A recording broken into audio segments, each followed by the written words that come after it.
I never should have downloaded that app. If you're driving late at night in the rural stretches of Ohio, and your phone screen suddenly flashes with a notification from an app you don't remember installing, do yourself a favor. Smash the phone. Throw it out the window. Just don't open it. My name is Ethan. I'm 24, and like thousands of other broke college students in America, I survive on the gig economy. Uber, DoorDash, Instacart, you name it, I've done it. Late night shifts are my specialty because the roads are empty and the tips are usually higher. Or at least they used to be. It was exactly 2:14 a.m. on a bleak, rainy Tuesday in October. I was sitting in my beat-up 2012 Honda Civic, parked in the empty lot of a 24-hour gas station just off Interstate 70. The neon sign of the station buzzed painfully, casting a sickly green glow over my dashboard. I hadn't received a single delivery request in over 2 hours, and I was about to call it a night and head back to my apartment. Then my phone buzzed, but it wasn't the familiar, upbeat chime of DoorDash. It was a sound I had never heard before. A low, mechanical hum that vibrated deep in my chest. I picked up the phone. The screen was completely black, except for a single crimson text box in the center. The app icon was just a solid, dark gray square with no name beneath it. The notification read, "New delivery available. Distance, 14 miles. Payout, $450. Accept within 60 seconds." $450 for a 14-mile drive. My heart did a sudden, violent flip. In my line of work, a 14-mile trip usually pays $15, maybe $20 if the customer is generous. $450 was life-changing money for a guy who was 3 weeks behind on rent. I stared at the crimson countdown timer. 45, 44, 43. A sensible voice in the back of my mind told me to delete the app. How did it even get on my phone? I never downloaded anything like this. And who orders food for $400 at 2 in the morning in the middle of nowhere? But desperation is a powerful thing. Desperation makes you blind to the glaring red flags waving right in front of your face.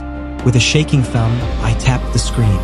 Except, the screen immediately transitioned into a navigation map. But it wasn't Google Maps or Apple Maps. The roads were drawn in thin, pale blue lines against a pitch-black background. There were no street names, no highway markers. Just a single, pulsing red dot indicating my destination, and a blue line guiding me forward. The pickup location wasn't a restaurant. The app instructed me to look inside the glove compartment of my own car. I froze. Look inside the glove compartment? My breathing grew shallow. That made absolutely no sense. I reached out, my hand trembling, and pressed the latch of the glove box. Popped open. Sitting right on top of my car registration papers was a small, neatly wrapped brown paper package. It was tied with a rough, coarse twine. I swallowed hard. I hadn't opened my glove box in months. There was no way that package had been there when I started my shift. I reached in and touched it. It was cold, ice cold. It felt like it had been sitting in a freezer, and a faint metallic smell, like old copper coins or dried blood, wafted up into my nostrils. Suddenly, the GPS voice spoke through my car's Bluetooth speakers. It didn't sound like the standard Siri or Google voice. It was a flat, synthesized woman's voice, but it had a strange, rhythmic cadence, almost like it was forcing itself to sound human. Package secured.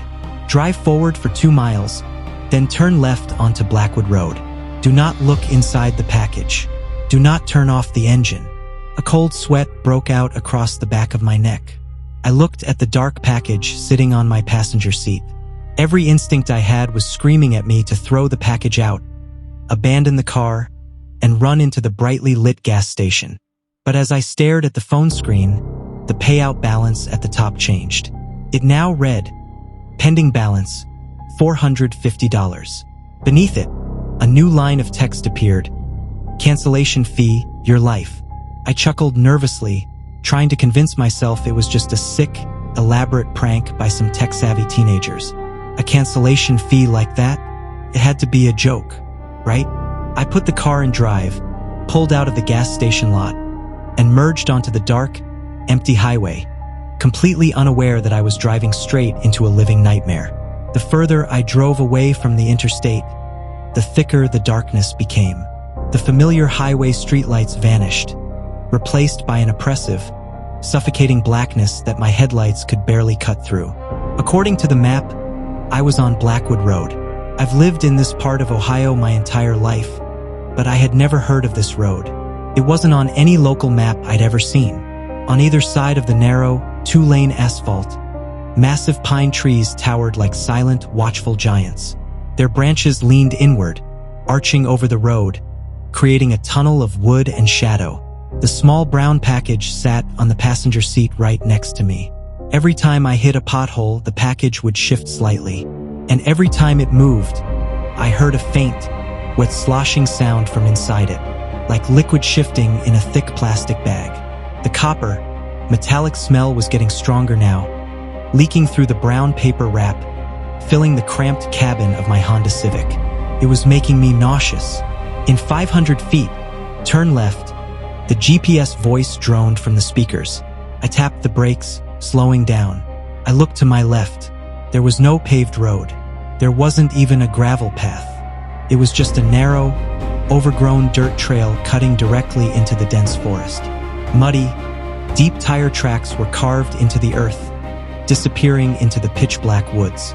"You've got to be kidding me?"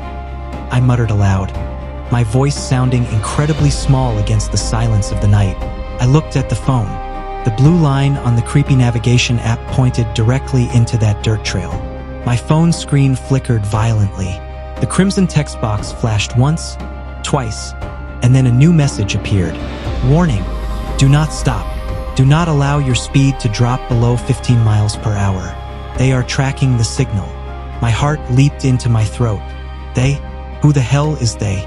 Fear, cold and sharp, gripped my chest. I didn't want the $450 anymore. I wanted my boring, broke life back. I slammed my foot on the brake, intending to pull a U-turn and race back to the highway. The moment my car speed dropped to 0, the dashboard lights started dying. The headlights flickered and dimmed to a faint, useless orange glow. The heater cut out, and a blast of freezing winter air immediately filled the car. The digital clock on my dashboard began spinning backward at a terrifying speed. At the same time, the GPS voice screamed. It wasn't flat or robotic anymore. It was a distorted, multi-layered screech that sounded like 3 different people screaming in agonizing pain through a broken microphone. "Proceed forward. Proceed forward. Do not stop the engine." Panicking, I slammed my foot back down on the gas pedal. The tires spun wildly in the mud, throwing dirt everywhere, before finally gaining traction. The car launched forward, bouncing violently onto the unpaved dirt trail. The moment the car reached 20 miles per hour, the dashboard lights snapped back to normal. The twisted screeching from the speakers stopped, returning to the low, ominous digital hum. My hands were shaking so violently I could barely hold the steering wheel. Sweat was pouring down my face despite the freezing air. I was trapped. If I stopped the car, the engine would die, the lights would go out, and I would be left completely helpless in the dark. I had no choice but to keep driving deeper into the woods. The dirt road twisted and turned like a snake. I kept my eyes glued to the windshield, terrified of what might appear in the headlights. And then I saw them. At first, I thought they were just oddly shaped tree trunks. But as I got closer, my headlights illuminated the truth. Standing on the muddy shoulder of the dirt road, just a few feet away from my car, was a person. No, it wasn't a person. It was too tall. It had to be at least 7 feet tall, wearing a tattered, rain-soaked yellow raincoat. The hood was pulled up, completely shadowing its face. It was standing perfectly still, its arms hanging limply at its sides, facing the road, facing me. As my car sped past it, I glanced at the side mirror. My blood turned to ice. The figure hadn't stayed behind. The moment my car passed, it had turned its entire body with impossible speed and was now standing right in the middle of the dirt road, staring at my retreating taillights. And it wasn't alone. Further down the road, another figure appeared. This one was wearing a dark blue mechanic's jumpsuit, standing by a tree. Then another one appeared, wearing a faded winter coat. Every few hundred yards, Another silent, motionless figure stood by the edge of the woods. None of them had visible faces. Where their features should have been, there was only a hollow, void-like darkness beneath their hoods and hats. They weren't moving. They were just waiting, watching my car drive deeper into their trap. Suddenly, the phone buzzed again. Another crimson text box popped up on the screen, overriding the map. Customer update. The recipient is hungry. Do not look in the rearview mirror. They are trying to see what you brought them. The scraping on the roof stopped as suddenly as it had started, leaving nothing but the roar of the engine and the frantic thumping of my own heart. I kept my eyes locked on the windshield, refusing to look up at the ceiling or glance at the rearview mirror.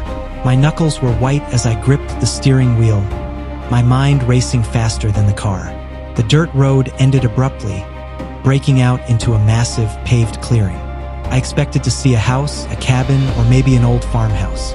Instead, my headlights swept across rows of identical, decayed suburban homes. It was a cul-de-sac, a completely abandoned, forgotten neighborhood swallowed by the forest. The houses were in ruins. Their windows were shattered like broken teeth, doors hung off their hinges, and the lawns were overgrown with waist-high weeds and dead briars. There were no lights, no cars, no signs of life. It felt like a ghost town that had been erased from the world decades ago. The GPS voice broke the silence, its tone flat and mechanical once again. You have arrived at your destination. Park outside number 44. The recipient is waiting on the porch.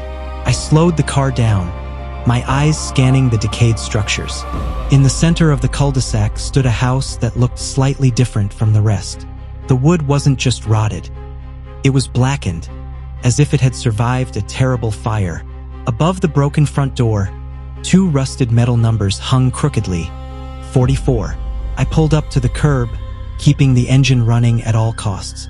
The headlights illuminated the front porch of House 44. There was an old, wooden rocking chair sitting on the porch, and in that chair someone was sitting.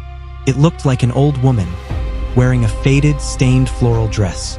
Her head was slumped forward, her long, gray, tangled hair covering her face entirely. She was perfectly still, her hands resting flat on her knees. The phone screen lit up with a final, massive crimson button. Swipe to complete delivery. My breath hitched. I looked from the phone to the figure on the porch. To get the money to end this nightmare, I had to take the package, walk up those creaking wooden steps, and hand it to whatever was sitting in that chair. I can't do this, I whispered, tears of absolute terror blurring my vision. I can't do this. Suddenly, the passenger side window rattled violently. I gasped, flinching toward the driver's door.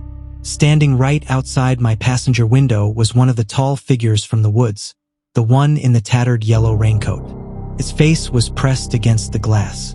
Up close, I could see that it didn't have a face at all. It was just a smooth, pale expanse of skin with 2 empty, hollow sockets where eyes should have been. It raised a pale, unnaturally long hand and began tapping on the glass with a jagged, yellow fingernail. Tap, tap, tap. From the speakers, the GPS didn't speak anymore. It began to weep, a sound of a young child sobbing, mixing with the deep, distorted growl of an animal. Then, the package on the passenger seat began to violently twitch. The coarse twine snapped. The brown paper tore open from the inside. A dark, thick crimson fluid began spilling out onto my fabric seat, soaking into the cushion. Through the tears in the paper, I saw what was inside. It was a mass of dark, twisting meat, covered in tiny, blinking human eyes, all of them turning to look directly up at me. The woman on the porch slowly began to stand up. Her joints popped and cracked with the sound of snapping dry branches. She didn't raise her head, but she pointed a long, skeletal finger straight at my windshield. The figure outside my window stopped tapping. It raised both hands, preparing to smash the glass. Every survival instinct in my body took over. I didn't care about the money. I didn't care about the app's warning. I slammed the car into reverse and floored the gas pedal. The tires shrieked against the wet asphalt as my car launched backward. The tall figure in the yellow raincoat slammed its fists against the passenger window, leaving a spiderweb of cracks in the glass, but the momentum of the car tore me away before the window could shatter. I spun the steering wheel wildly, whipping the rear of the car around in the center of the dead cul-de-sac. In the headlights' sweeping glare, I saw the old woman leap off the porch. She wasn't walking. She was sprinting on all fours like a starved beast, her gray hair flying wildly behind her, her jaw unhinging to reveal rows of needle-like teeth. She lunged directly at my hood. I slammed the gear stick into drive and mashed the accelerator. The car roared forward just as she threw herself at the windshield. Her body hit the front bumper with a sickening, heavy thud. The impact cracked my plastic bumper, but the car's weight pushed her under the tires. The car jolted violently as the front and rear wheels rolled over her cracked bones, and then I was flying back down the narrow dirt trail. The phone on my dashboard was screaming now. The screen was flashing a blinding, violent red. A wall of text was rapidly scrolling down the screen, repeating the same message over and over. Delivery failed. Return to recipient. Contract violated. Deliver the flesh. The mass of meat on my passenger seat was fully awake now. It had dragged itself completely out of the torn brown paper. It was a writhing, pulsing lump of raw muscle and twitching nerves, and the dozen human eyes covering its surface were crying tears of dark, thick blood. It began to slide across the console, dragging its wet, slimy weight toward my right arm. "Get away from me!" I screamed, kicking at it with my right foot while trying to keep my left foot glued to the gas pedal. The dirt road felt completely different now. The trees on either side seemed to be leaning lower, their heavy branches clawing at the roof and sides of my car, stripping away the paint and smashing the side mirrors. The silent, faceless figures I had passed on the way in were no longer standing still.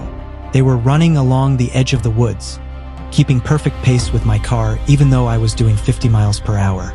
Suddenly, my headlights caught a massive shadow up ahead. One of the giant pine trees had fallen, completely blocking the dirt path. It was a solid wall of thick wood and tangled branches. There was no room to drive around it. I glanced at the phone screen. The crimson text box changed one last time. Termination protocol initiated. Thank you for using the app. The car engine coughed once, sputtered, and died completely. The headlights snapped off, plunging me into absolute, crushing darkness. The only light remaining was the sickly red glow of the phone screen. The writhing mass of meat climbed onto my lap, its tiny eyes blinking up at me in the dark, its wet heat soaking through my jeans. Outside, the rain had stopped. In the heavy, suffocating silence, I heard the sound of dozens of wet, bare feet splashing through the mud, slowly surrounding my dead car. Then came the tapping, not just on one window, on the windshield, the roof, the doors, the trunk. Hundreds of long, yellow fingernails began clicking against the metal and glass of my car, faster and faster, like a rhythmic, terrifying drumbeat. My breathing stopped. I closed my eyes, held the phone tightly against my chest, and waited for the glass to shatter. The red glow of the phone screen began to fade, its battery rapidly draining under the weight of the app. As the light dimmed, the tapping on the glass grew heavier, turning into violent, rhythmic thuds. The metal of the roof groaned under a sudden, shifting weight. They were on top of the car. The wet, pulsing mass on my lap grew colder, its tiny human eyes closing one by one as if its purpose had finally been served. It was no longer moving, but the metallic smell of copper and rot was so thick I could taste it on the back of my tongue. I squeezed my eyes shut, bracing for the inevitable shatter of the windshield. I waited for the pale, faceless hands to tear through the glass and pull me out into the dark. Instead, a blinding white light cut through my eyelids. The thumping on my car stopped instantly. A chorus of low, hissing shrieks echoed from the woods as the weight on my roof vanished. I opened my eyes and looked through the cracked windshield. The fallen tree was gone.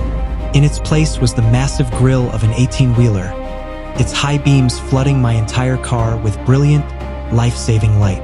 The truck's air horn blasted again, a deafening sound that felt like it was shattering the nightmare itself. In the bright glare, I saw the shadows of the faceless figures scattering into the dense woods, fleeing from the light like roaches. The truck driver didn't get out. He didn't need to. The sheer presence of the massive vehicle had broken the perimeter. With a desperate prayer, I turned my car key.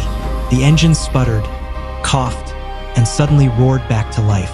My headlights snapped on. I didn't look back. I didn't look at the passenger seat. I slammed the car into drive, swerved around the front of the semi-truck, and drove faster than I ever had in my life, following the tire tracks of the big rig until the dirt finally turned back into solid, blessed highway asphalt. I drove until the sun came up, finally pulling into the parking lot of a crowded, brightly lit diner in a town I actually recognized. When I looked down, my lap was empty. There was no mass of meat, no blood, no torn brown paper. There was only a dark, damp stain on the fabric of my seat that smelled faintly of old copper. I reached for my phone. The screen was cracked, and the battery was dead. When I finally plugged it into the car charger and powered it on, the mysterious gray app was completely gone. There was no trace of it in my download history, no icon, nothing. But there was a text notification from my bank. I opened it with a trembling hand. My account balance had increased. Deposit, $450. Source, unknown. It's been 3 days since that night. I haven't gone back out to drive. I haven't even unlocked my phone. I've just been sitting in my apartment with all the lights turned on, listening to the rain outside. Because this morning I checked my bank account again. The balance hasn't changed. But an hour ago, my dead, uncharged phone sitting on the counter suddenly vibrated. I haven't touched it yet, but from across the room, I can see the screen flashing a bright, violent crimson. And through the speaker, a faint, robotic voice is whispering my name. I couldn't just leave the phone vibrating on the counter. The low, mechanical hum was vibrating through the floorboards, matching the frantic rhythm of my own heart. I walked over, every step feeling like a mile, and looked down at the screen. The screen wasn't showing a map this time. It was a live video feed. My breath caught in my throat. The camera angle was from outside my own apartment building, looking up at my third-floor window. In the grainy, low-light footage, I could see the silhouette of a tall figure standing right beneath the street lamp across the road. It was wearing a tattered yellow raincoat, its head tilted upward, staring directly at my window. A new text box flashed in the center of the screen. Contract incomplete. You kept the delivery fee, but the recipient is still hungry. Open the door to receive your next assignment. Suddenly, the power in my apartment snapped off. The sudden darkness was absolute, except for the violent crimson glow of the phone screen illuminating my trembling hands. The steady hum of my refrigerator died, replaced by a heavy, suffocating silence. Then, from the hallway just outside my front door, I heard it. Click, click, click. The sound of long, jagged fingernails tapping softly against the wood of my door. I backed away from the kitchen counter, my knees shaking so badly I could barely stand. I retreated toward my bedroom, keeping my eyes fixed on the front door. Through the thin gap at the bottom of the door, I could see two shadows blocking the hallway light. They were standing out there, waiting. The phone in my hand buzzed again. The robotic voice didn't whisper this time. It spoke clearly through the speaker, filling the dark apartment with its hollow, multi-layered cadence. If you do not open the door, we will use your key. We know where you keep the registration papers, Ethan. We know where you sleep. I remembered the cold, metallic package that had mysteriously appeared inside my locked glove compartment. Distance meant nothing to them. Walls meant nothing to them. The brass doorknob began to slowly, deliberately turn. I ran into my bedroom, slamming the heavy wooden door shut and shoving my dresser in front of it. I collapsed onto the floor, pulling my knees to my chest in the tight, dark space between my bed and the wall. The front door of my apartment creaked open with a sickening groan. Heavy, wet footsteps began to shuffle across the hardwood floor of my living room, dragging something heavy behind them. The tapping started again. This time, it wasn't on the window or the door. It was coming from inside my bedroom closet, just inches away from where I sat. The closet door slid completely open, the hinges groaning in the dark. From the pitch-black space inside, a wave of that familiar, suffocating copper smell washed over me, thick and rancid enough to make my eyes water. I held my breath, squeezing myself tighter into the narrow gap beside my bed. Through the shadows, I saw a shape detach itself from the hanging clothes. It wasn't tall like the others. It was small, hunched, and moved with a sickening, wet, sliding motion. It crawled out onto my bedroom carpet, dragging its heavy, formless mass toward the edge of the bed. In the dim crimson reflection of my phone screen, I saw a dozen tiny, human eyes open up across its surface, all turning in perfect unison to lock onto mine. They weren't crying blood anymore. They were wide, unblinking, and filled with a cold, mocking intelligence. The heavy dresser blocking my bedroom door suddenly shuddered. Something incredibly powerful slammed against the outside of the door. Boom! The wood groaned. Boom! The screws holding the hinges began to rip free from the frame, showering the floor with flecks of white drywall. They were breaking in from the living room, and the thing on the floor was making sure I didn't run. My phone screen flared violently, the crimson light blinding me for a split second. A single, final line of text typed itself out across the display. Your trial period has expired. Welcome to the fleet. The phone screen went completely black. The battery didn't just die. The glass itself cracked down the center, the internal components hissing as a thin wisp of acrid smoke drifted from the charging port. The last source of light in the room was gone. In the absolute darkness, the bedroom door gave way with a deafening splintering crash. The heavy dresser toppled forward, smashing onto the floorboards. I didn't scream, couldn't. My throat was completely constricted by terror. I heard the wet, shuffling footsteps of the tall figures entering the room, their long arms scraping against the wallpaper as they navigated the dark. The small, writhing mass on the floor lunged forward, climbing onto my ankles. Its grip was freezing, like bands of solid ice locking around my legs, pinning me to the floor. A long, pale hand reached down through the darkness, its jagged fingernails brushing lightly against my forehead. The touch was unnaturally cold, leaving a trail of numb, dead skin where it grazed my face. The flat, synthesized woman's voice didn't come from the phone this time. It echoed directly inside my own head, vibrating through my skull with a hollow, rhythmic cadence. Put your shoes on, Ethan. We have a lot of deliveries to make before sunrise. The numbness from the pale hand spread rapidly down my face, freezing my jaw and locking my muscles until I couldn't even blink. My body was no longer my own. Slowly, against my will, my legs began to move. The writhing mass around my ankles slid away, retreating into the shadows as my feet planted themselves on the floor.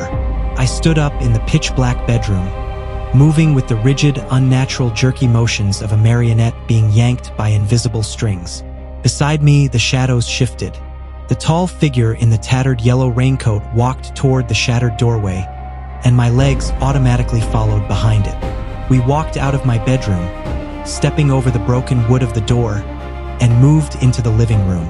The front door of my apartment was wide open, letting in the cool, damp night air. Standing in the hallway were three more of them, their faceless hoods tilted toward me in silent approval. We walked down the stairs of the apartment building, out into the empty, rain-slicked street. The city was completely dead, covered in a thick layer of fog that muffled all sound. Parked right under the buzzing street lamp was my Honda Civic. The engine was already running, the exhaust pipe coughing out thick plumes of gray smoke into the cold air. The passenger door was open. Sitting on the fabric seat was a massive, heavy cardboard box, wrapped tightly in thick, coarse twine. The back door of my car opened on its own, and the tall figure in the yellow raincoat slid into the back seat, its long limbs bending at impossible, sickening angles to fit into the cramped space. It sat perfectly still right behind the driver's seat, its hollow, featureless face staring at the back of my head.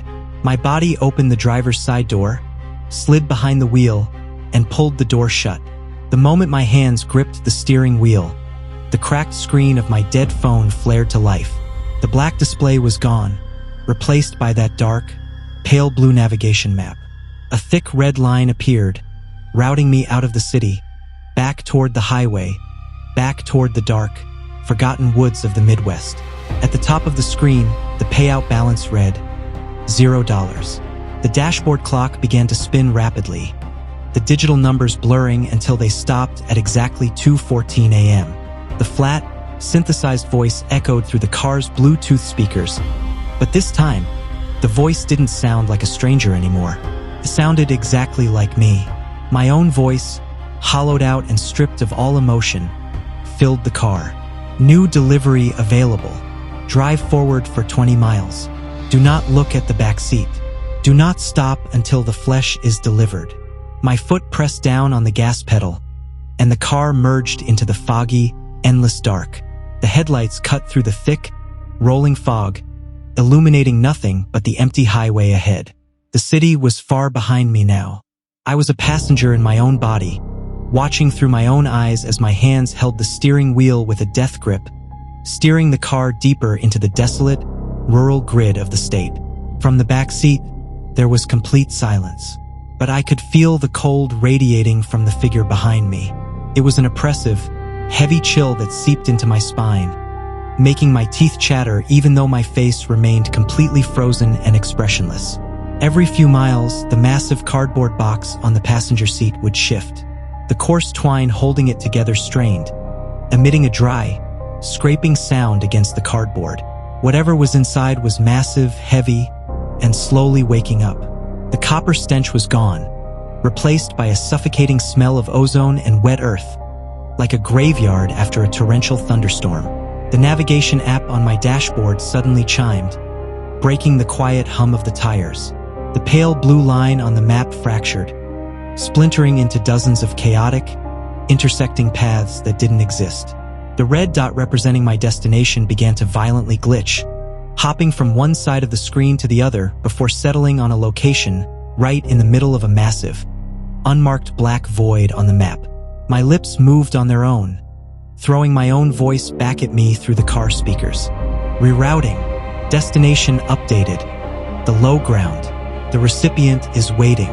The car abruptly swerved to the right. My foot mashed the accelerator, forcing the Honda Civic down a steep, unpaved embankment off the side of the highway. Branches violently whipped against the windshield, cracking the glass further as the car plowed through dense brush, dropping lower and lower into a deep, fog-choked ravine. The smooth asphalt was gone. The tires splattered through deep, black mire. Up ahead, through the twisted silhouettes of dead trees, I saw the destination. It wasn't a house or an abandoned neighborhood. It was a massive, open sinkhole in the earth, easily 50 feet wide. Around the edge of the pit, dozens of headlights were burning. As the car drew closer, I realized what they were. Dozens of regular sedans, delivery vans, and beat-up trucks were parked in a perfect circle around the abyss, their engines idling, their headlights casting long, overlapping beams into the dark. Inside every single vehicle sat a driver, perfectly still, hands gripped on the steering wheel, staring blankly ahead into the void. My car pulled into the final empty space in the circle. The brakes locked, and the engine finally died. In the sudden silence, the cardboard box on my passenger seat violently burst open. Thick, pale, segmented limbs, like the legs of a monumental insect, tore through the cardboard, gripping the dashboard and the ceiling. A massive, pale mass pushed its way out, covered in hundreds of twitching, blinking human eyes. The back door clicked open. The tall figure in the yellow raincoat stepped out into the mud. At that exact moment, the doors of every single parked car opened in unison. Dozens of drivers, all moving with the same rigid, marionette jerks, stepped out into the freezing rain. We walked toward the edge of the sinkhole, carrying our horrific cargo. As I reached the edge, I looked down into the pit. Deep in the darkness, miles below the earth, something massive was shifting, its thousands of eyes reflecting the headlights from above. We threw the packages into the dark, and then we stood at the edge, waiting for the next notification. The wet, heavy thud of dozens of packages hitting the bottom of the pit echoed up through the darkness, followed by a low, vibrating sound of tearing cardboard and wet, satisfied tearing. The thing at the bottom of the sinkhole was feeding. Beside me, the other drivers stood in a perfect, silent line. In the harsh glare of the overlapping headlights, I could see their faces. Some were young college kids like me, still wearing their corporate delivery vests. Others were older men and women, their eyes wide, bloodshot, and completely dead. None of us were blinking. The rain poured down our faces, mixing with our cold sweat, but not a single muscle twitched. Our minds were trapped inside our own skulls, screaming behind a wall of paralyzed bone and muscle. Suddenly, every car horn in the circle tapped once in perfect unison. A short, sharp beep that shattered the silence of the ravine. Inside my pocket, my cracked phone vibrated violently against my hip. I could hear the phones of every other driver buzzing at the exact same frequency, creating a strange, electronic swarm-like hum that echoed over the open pit. Without a word, the line of drivers turned on their heels. We marched back to our respective vehicles with rigid, mechanical steps, our wet shoes squelching in the black mud. I climbed back into the driver's seat of my Civic, pulling the door shut. The back seat was empty now. The yellow raincoat was gone, but the air inside the cabin remained freezing, smelling heavily of wet earth and copper. On the dashboard, the navigation map cleared itself. The black void vanished, replaced by a single, straight blue line leading back up the muddy embankment toward the main highway. At the top of the screen, a new notification box slid into view, glowing with that same violent crimson text. Batch delivery successful. Base payout credited. $1,200. Warning. High demand in your area. Do not log off. Your next pickup is at your childhood home. My fingers clamped onto the steering wheel. My right foot pressed the gas pedal, and the engine roared to life with a metallic whine. As my car pulled away from the edge of the pit, I looked in the rearview mirror. The other cars were already spreading out, climbing out of the ravine like a colony of ants, their headlights dispersing into the thick fog to hunt across the sleeping state of Ohio. My car breached the highway asphalt, the tires spraying muddy water across the empty lanes. The digital clock on the dashboard flickered, the numbers rapidly shifting before locking back onto 2:14 a.m. The synthesized voice, my own voice, spoke one final time through the broken speakers, cold, sharp, and eternal. Drive forward. Your family is waiting. The highway seemed to stretch on forever, the dark asphalt swallowing the beams of my headlights. I knew this route by heart. It was the old state route that led straight back to the small, quiet suburb where I grew up. Every landmark I passed, the rusted water tower, the abandoned drive-in theater, brought a fresh wave of silent horror crashing through my mind. I didn't want to go there. My mother and my little sister were in that house. They were sleeping, completely oblivious to the shadow that was driving toward them in a beat-up Honda Civic. My trapped mind screamed, fighting with everything it had to yank my hands off the wheel, to stomp on the brake, to crash the car into a concrete divider. Anything to stop what was coming. But my body remained a perfectly calm, unyielding machine. My hands held the steering wheel at a steady 10-2. My foot held the accelerator perfectly constant.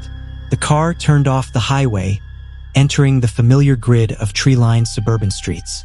It was dead silent. The manicured lawns and cozy two-story houses looked like a painted movie set under the dim streetlights. I pulled up to the curb of a house with a faded blue front door and a tire swing hanging from the oak tree in the front yard. My childhood home. The engine didn't die this time. It idled quietly, a low, rhythmic purr in the foggy night. The navigation app on the dashboard changed.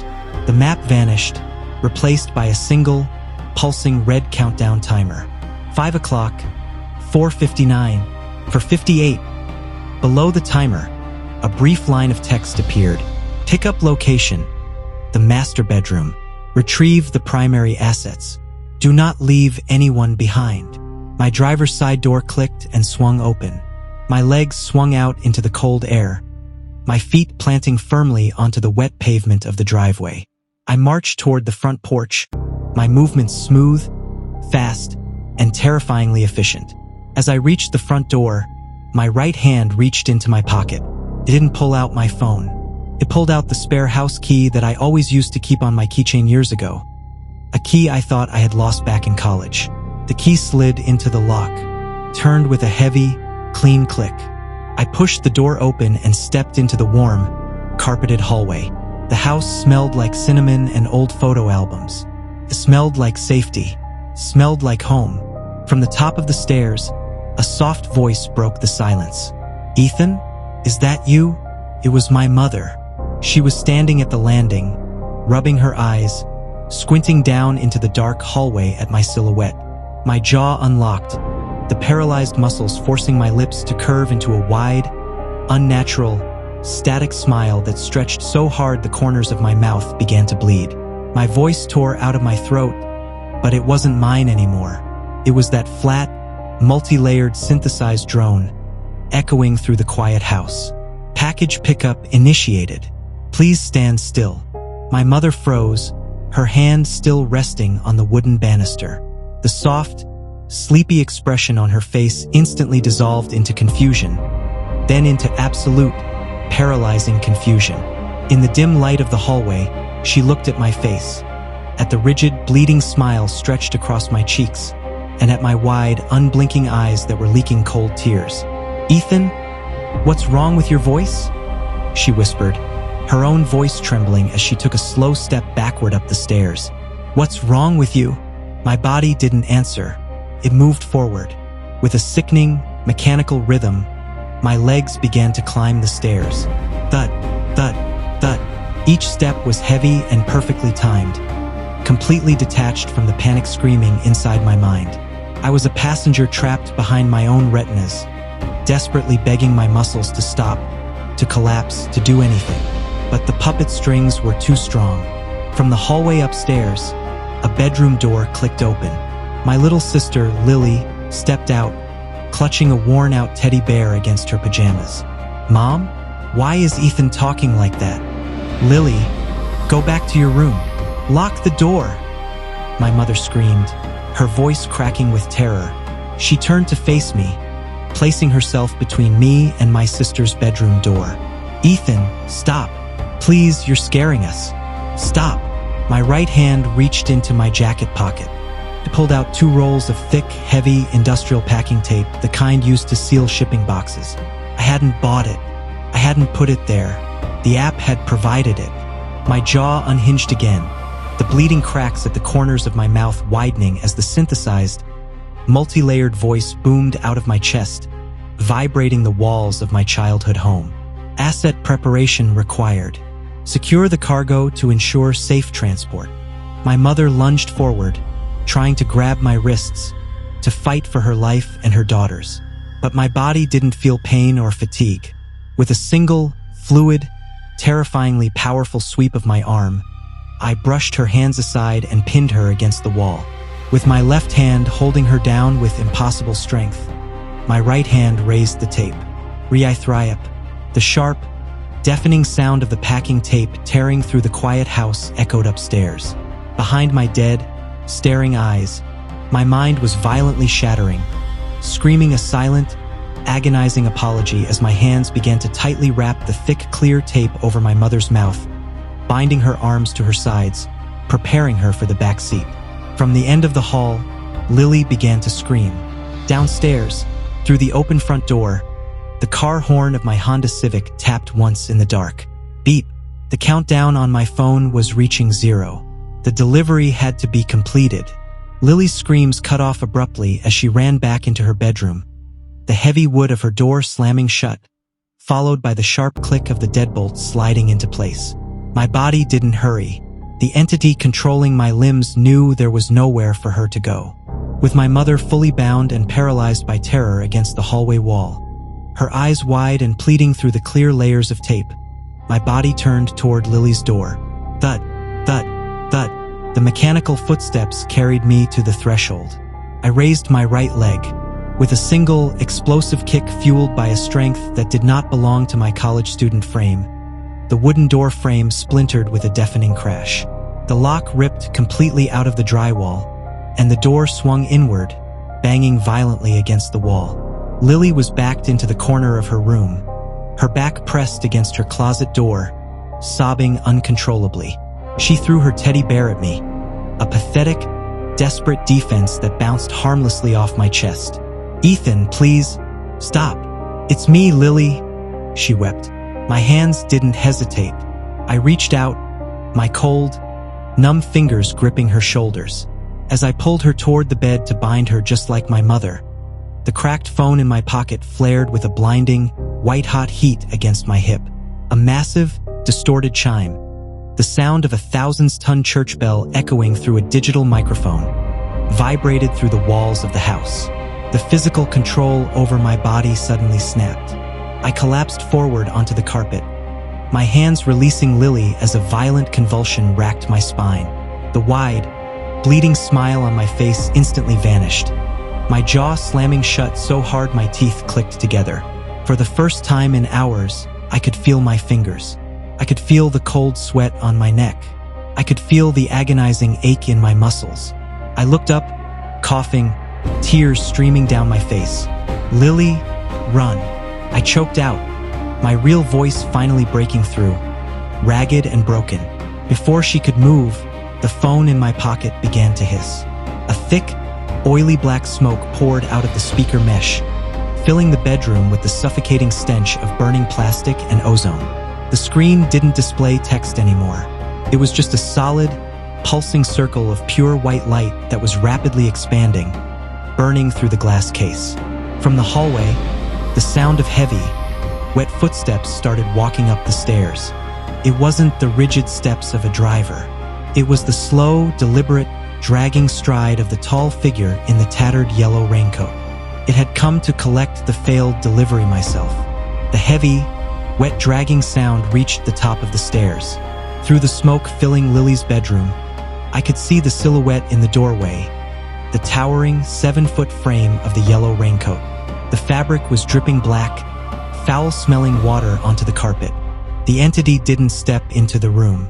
Instead, it raised one long skeletal arm, its pale, faceless head tilting slightly toward the hallway where my mother lay bound. With a surge of adrenaline that broke through the remaining numbness in my limbs, I scrambled to my feet. "Lily, the window! Now!" I screamed, grabbing her by the waist and pulling her toward the glass. I didn't waste time trying to unlock it. I grabbed her heavy wooden desk chair and slammed it through the window pane. The glass shattered outward, showering the roof of our porch with 100 glittering shards. The cool, damp night air rushed in, tearing away the suffocating smell of ozone. "Go!" Jump to the porch roof, then slide down the tree. I shoved her toward the opening. Lily didn't look back. Terror made her fast. She scrambled through the broken frame, her small body disappearing into the dark fog outside. I turned around to follow her, but the air in the room instantly dropped to freezing. My breath plumed into white clouds. The tall figure was standing right behind me. Up close, the void beneath its hood was absolute. There were no eyes, no skin, just a hollow darkness that seemed to pull the light out of the room.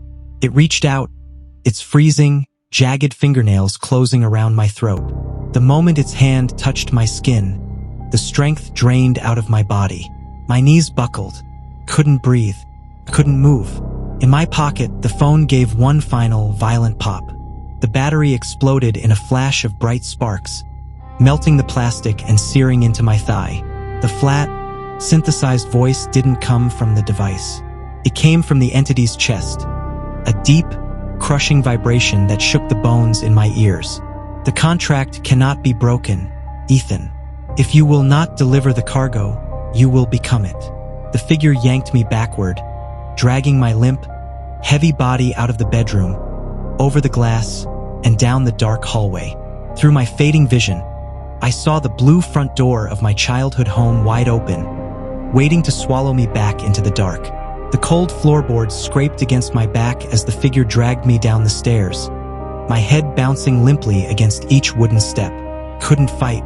The freezing venom from its grip had spread through my chest, slowing my heartbeat to a sluggish, agonizing thud.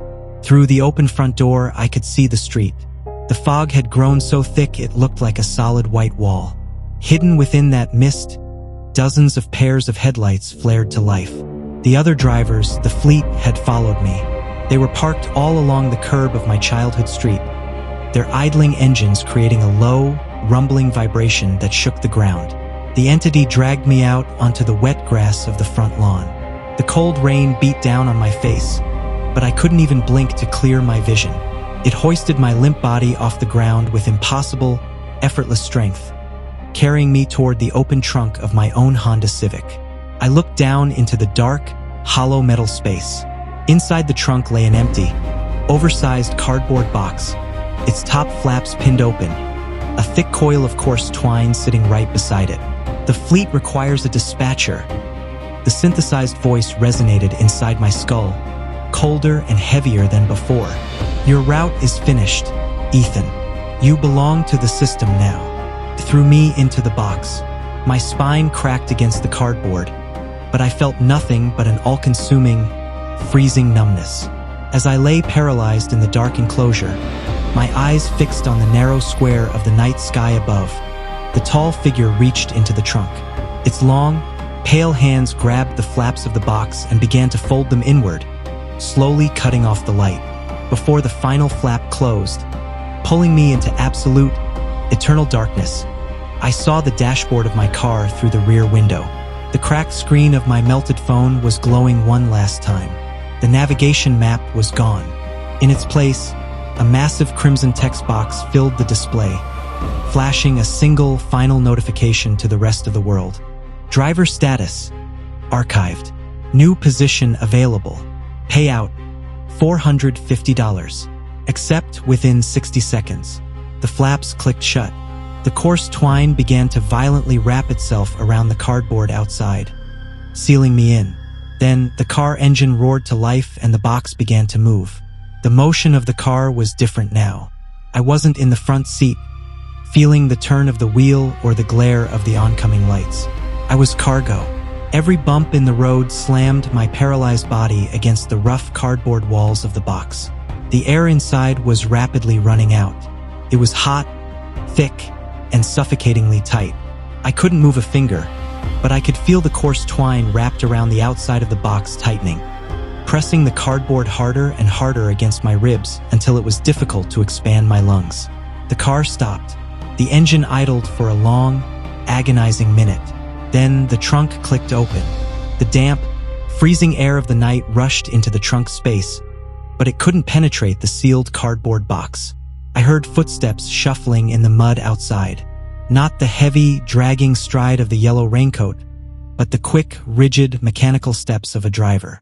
A pair of hands grabbed the twine on my box, hoisting my heavy weight out of the trunk. The box tilted violently as I was carried forward. I could hear the wet, squelching sound of boots walking through deep mire. I knew exactly where we were. The suffocating smell of ozone and wet earth told me everything.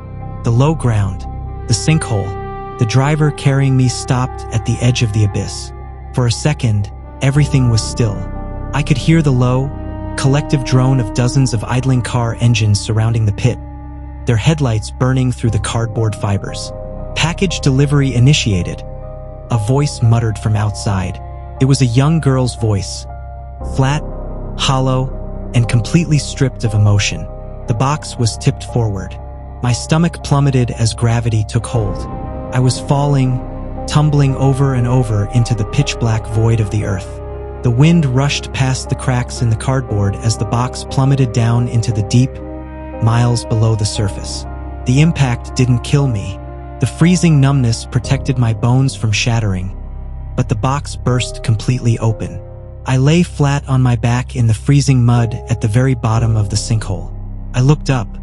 Far, far above, the mouth of the pit looked like a tiny, distant coin of gray light, surrounded by the microscopic glints of car headlights. Then the shadows around me began to move. All around me, in the deep blackness of the earth, thousands of tiny, wet human eyes opened up in the mud. They weren't looking up at the sky. They were all turning, shifting through the dark, to look directly down at me. A massive, pale, segmented limb slid out of the darkness, pressing its freezing weight onto my chest. My phone, the melted, broken piece of plastic still trapped in my pocket, gave one final low vibration against my hip. Inside my own head, my own voice whispered a final, chilling notification. Delivery completed. Welcome to the dark.